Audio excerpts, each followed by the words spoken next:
जो दास बात बताने जा रहे हैं बड़े ध्यान से सुनना, क्योंकि अगर आपने सुना तो आपको ये ज्ञात हो जाएगा कि आप किस तरीके के भक्त हैं। क्योंकि भक्ति के प्रकार जिस प्रकार अलग है, उसी प्रकार भक्त जो भक्ति करते हैं उनके भी प्रकार अलग अलग है। दास ने कई बार संगत में बताया है कि भक्त कितने प्रकार के होते हैं। एक भक्त का जो अपने प्रभु के चरणों में समर्पित होने का जो जज्बा होता है, जो भाव होता है, वो किस प्रकार कार्य करता है। फिर उसके अंदर जो समर्था आती है, उसके अंदर जो दृढ़ता आती है, उसके अंदर अपने मन के विचारों को, विकारों को संतुलन बिठाकर समर्पण का भाव आता है। अब ये बड़ा सवाल, गहरा सवाल है। तो आज जो आपके सामने डिस्कस कर रहा है, तो इसे मन में बसाने का प्रयास करें, क्योंकि ये मन की अवस्था जब प्रभु चरणों में समर्पित हो जाती है, तो जो भक्त को हर दिशा, हर दशा एक ही सवाल हल होता नजर आता है। क्योंकि जिस ठाकुर से ना ही चारा, इसको कीजिए सदा नमस्कार। जब हमें लगता है कि ये नहीं होना चाहिए था, ये होना था और ये हो गया, तो जो एक भक्त होता है वो अपने परमपिता परमेश्वर के चरणों में एक ही बात कहता है कि जो तुध पावे सोई भली कार, तू सदा सदा सलामत निरंकार। तू जैसा चाहता है प्रभु वैसा कर, पर मुझे जैसा तू चाहता है, हो सकता है कि मुझे ये सहने में, मुझे ये एक्सेप्ट करने में दिक्कत हो, परेशानी हो, पर मुझे सब्र देना, मुझे शक्ति देना कि मैं आपके किए हुए, आपके दिए हुए मुझ पर वरदान को खास वरदान कहेगा। क्योंकि प्रभु का अगर हम पर कोई रहम है तो वो वरदान है। हमें वो जरूर दुख लगता है तो दुख भी इसका वरदान है। तो इसीलिए ये कहता है दास कि प्रभु सहन करने की शक्ति देना, आपकी कृपा से मैं सहन कर पाऊं। जो आप मुझे प्रसाद रूप में जो कुछ भी दे रहे हैं प्रभु, मैं वो स्वीकार कर पाऊं। ऐसी भक्ति देना, ऐसी शक्ति देना।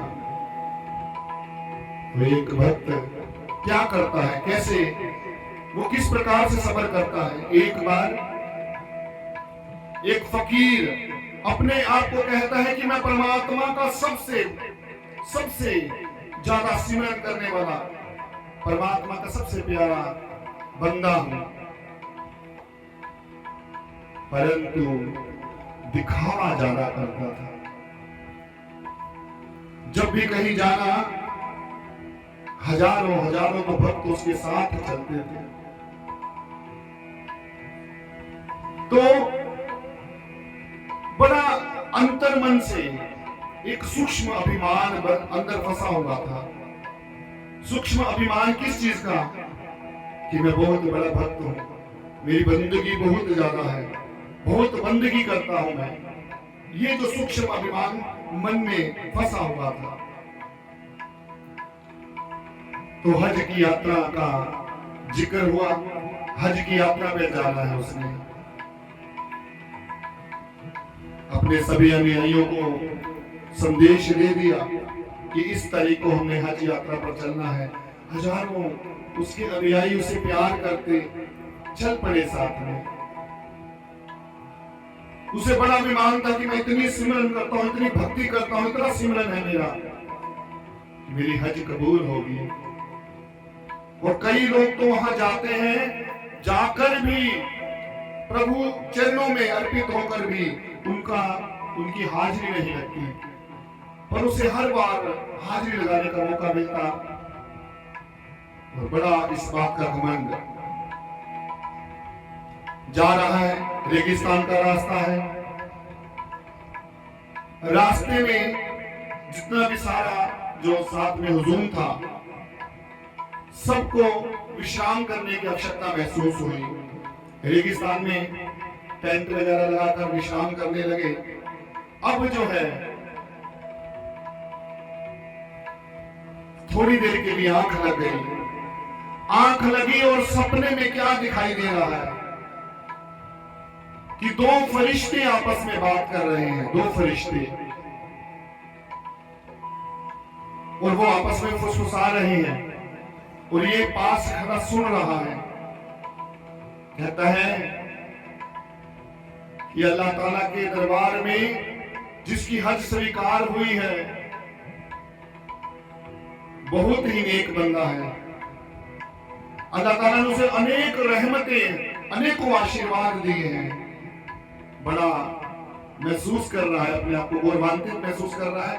उसे पूरा यकीन था कि वो बंदा मैं ही हूं, वो नेक इंसान मैं ही हूं। उसके मन में ये चल रहा है। लेकिन जैसे ही दोनों फरिश्ते आपस में बात कर रहे थे, एक फरिश्ते ने कहा कितना खुश नसीब है वो मोची।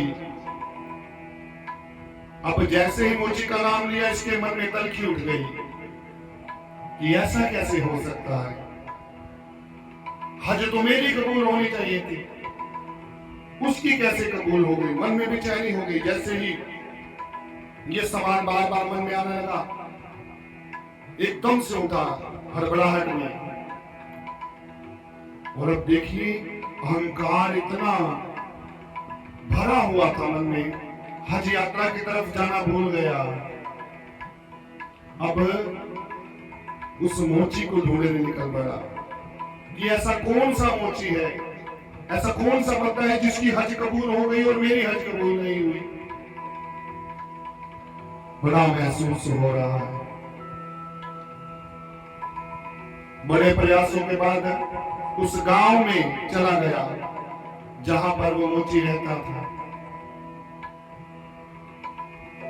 और जाके नम्रता आ गई, क्योंकि ढूंढता रहा काफी दिन से ढूंढ नहीं पाया, हज भूल गया। लेकिन जैसे जैसे वो समय गुजरता गया, जहां अहंकार था वहां पर नम्रता आनी शुरू हो गई, और जैसे उसके दर्शन किए हाथ जोड़कर खड़ा हो गया। मोची ने कहा कि आप इतने विद्वान हैं, आपको इतने ग्रंथों का या इतना ज्ञान है आपको, आप मेरे सामने क्यों हाथ जोड़ रहे हैं। कहते नहीं, तेरी हज कबूल की है अल्लाह ताला ने। कहता ऐसा कैसे हो सकता है, मैं तो कई सालों से हज करने गया ही नहीं। कहता लेकिन तेरी हज कबूल हुई है, मुझे सिर्फ इतना पता है। तू ये बता तेरी हज कबूल कैसे हुई, मुझे वो रास्ता बता ताकि मैं भी उसी प्रकार से भक्ति कर सकूं।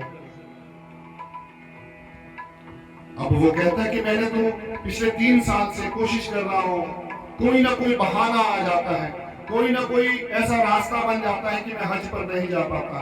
बल्कि अब की बार भी मैं परसों हज के लिए निकला था, हज के लिए निकला, रास्ते में बरसात होगी, भारी बरसात पड़ रही है। मैंने एक घर का आसरा लिया, मैं उस बरामदे में जाकर बैठ गया ताकि बरसात से बच पाऊं। लेकिन उस घर के अंदर से एक बच्चे के रोने की आवाज आ रही है। टूटा फूटा घर है, उसकी मां बीमार पड़ी है और वो बच्चा रो रहा है और परमात्मा के चरणों में, अल्लाह ताला के चरणों में प्रार्थना कर रहा है कि हे परमात्मा मेरी मां को ठीक कर, इसने 3 दिन से कुछ खाया नहीं और मेरे पास पैसे नहीं कि मैं अपनी मां का पेट भर सकूं। अब उस मोची को रहम आ गया। उसने जो पैसे हज के लिए अपने पास जोड़े हुए थे वो सारे के सारे उस बच्चे को दे दिए। बोलो जय श्री राम। अब हज के पैसे दे दिए, अब पैसे तो खत्म हो गए, अगर पैसे हो तभी तो आगे जाएगा। और ऐसे ही घर वापस आ गया। अब उस फकीर ने कहा कि यही तो वो नुक्ता है कि तू अल्लाह ताला की सारी रहमतें ले गया, किसी को इस लायक नहीं छोड़ा कि और भी रहमतें कोई ले सके। अब देखिए उसने तो अनजाने में किया, लेकिन अनजाने में किया हुआ प्रभु चरणों के, जो प्रभु चरणों में हम समर्पित करते हैं, क्योंकि हमने बोला प्रभु हमेशा यही बात पर यकीन करते हैं कि हर घट बोले राम, रामा बोले घट घट। हर घट में मेरा रूप है, और जो इस रूप को मेरे निज रूप को हर घट में देखकर व्यवहार करता है, मैं उसी का हूं। तो अब क्या हो गया? कहता तूने तो किसी काम का नहीं छोड़ा। तेरे पास जो नुक्ता है कि हज करने के लिए तेरी दूर जाने की आवश्यकता नहीं, तूने उन गरीबों की हेल्प कर दी, तूने उस मां का जो बीमार थी, तूने उस बेटे का उपकार कर दिया, तेरी हज कबूल हो गई। अब यहां पर सवाल आता है कि तेरी कृपा तू ही जाने, तेरी महिमा तू ही जाने। अब तू एक छोटी सी अगर मुझसे कोई जाने अनजाने में कोई भी किसी के लिए कोई भी क्रिया हो जाती है, कोई कर्म हो जाता है, तो उसमें भी रीझ जाता है परमात्मा। तेरा तो क्या ही कहे, तेरा तू रीझ जाता है। और कोई हजारों कर्तव्य करता है, कर्म कांड करता है, लाखों दान करता है, उसकी भी तू कबूल नहीं करता। ये तेरी महिमा तू ही जाने। इसीलिए कहा कि परम पिता परमेश्वर है। अगर हम श्री राम जी की बात करें, मर्यादा पुरुषोत्तम है। कब किसको किस घड़ी किस रूप में क्या देना है, ये सब जानते हैं, और हम तक पहुंचाने वाले हैं श्री हनुमान जी। तो क्यों ना इस भक्ति का, अगर भक्ति करनी ही है, अगर मेरा यह मन इस बात को स्वीकार करता है कि मुझे भक्त बनना है, वो भी श्री हनुमान जी का, श्री हनुमान जैसी भक्ति मुझे करनी है, तो अगर करनी ही है तो क्यों ना इतनी शिद्दत से करूं, क्यों ना इतनी अंतर्मन से भक्ति करूं। और जब मैं अधूरे मन से करता हूं, फल तो शायद मुझे मिल जाता है, लेकिन मुझे संपूर्ण आनंद प्राप्त नहीं होता, सेटिस्फैक्शन नहीं होती। वो सेटिस्फैक्शन क्यों नहीं होती? क्योंकि मैं भक्त बना ही नहीं। मैंने तो केवल एक परमात्मा के साथ सौदा किया है, उस सौदे के मुताबिक मुझे कुछ मिल गया तो मेरे लिए परमात्मा है। अगर उसके मुताबिक मुझे कुछ नहीं मिला, यानी मेरे मुताबिक अगर मुझे कुछ भी नहीं मिला, तो मेरे लिए परमात्मा का होना भी ना होने के बराबर है। तो संगत, जब आप संगत में आ जाते हैं तो आपके मन के विकारों को दूर, मन के विकारों के अंदर चेंज आते हैं, मन के विकारों को दूर कर देती है इस संगत की जो रहमत होती है। ये रहमत लेता कौन है? जिस पर इसकी कृपा होती है, जिस पर यह कृपा कर दे, उसके लिए खुशियों के दरवाजे खुल जाते हैं। फिर कुछ देना नहीं पड़ता, सिर्फ लेना ही। प्रभु लेना लेना लेना आपका स्वीकार कर लेते हैं कि आप जो भी इसके खजाने से ले रहे हैं, खुश होते हैं। इसीलिए संगत में आकर ये भाव प्राप्त होता है कि हे प्रभु दीन दयाल, तेरी कृपा, तेरी माया, तेरी महिमा तू ही जाने। मैं तेरी महिमा के अनुसार, तेरी कृपा के अनुसार, तेरी जैसा आप चाहते हो प्रभु श्री राम, उसी सोच से मैं अपना जीवन जी पाऊं। यही कृपा करना, यही दया करना, यही कामना, याचना, प्रार्थना आपके चरणों में करते हुए संगत मां के चरणों में समर्पित होने का प्रयास करते हैं। हनुमान जी की भक्ति यही है। हनुमान जी को अगर रिझाना है तो श्री राम के हो जाओ, और जो श्री राम का हो गया हनुमान जी उसी के हैं। बार बार ये शब्द आपको संदेश रूप में भेजे जाते हैं, दिए जाते हैं। तो आइए श्री राम के होने के लिए श्री हनुमान जी को भक्त रूप में पूजने का प्रयास करें। श्री हनुमान जी की भक्ति से प्रेरणा लें। श्री हनुमान जी को अपना गुरु, मेंटर, अपना सखा, सब कुछ बनाएं।